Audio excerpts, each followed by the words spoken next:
करी रोज बहनिया हरे सुना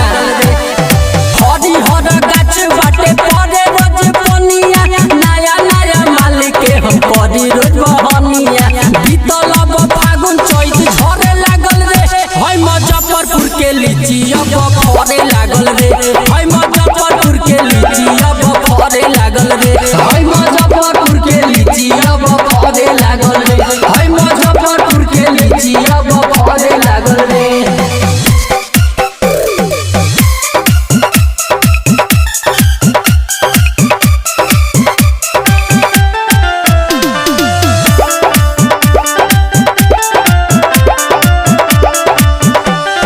गरमी के दिन में खियावेली सलीची एक बेर में 4 गो पे लोडली सखीची हो लोडली सखीची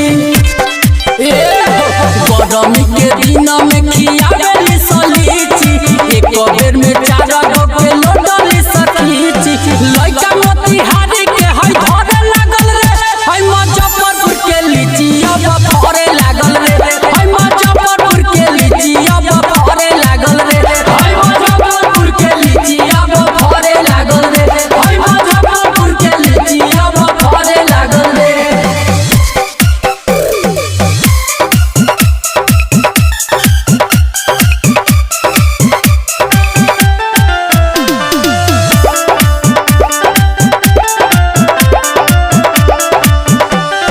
एक बेरी खइब त बेरी बेरी आइब नाही तो सन तो सनीरज पछताइब एक बेरी खइब हो बेरी बेरी आइब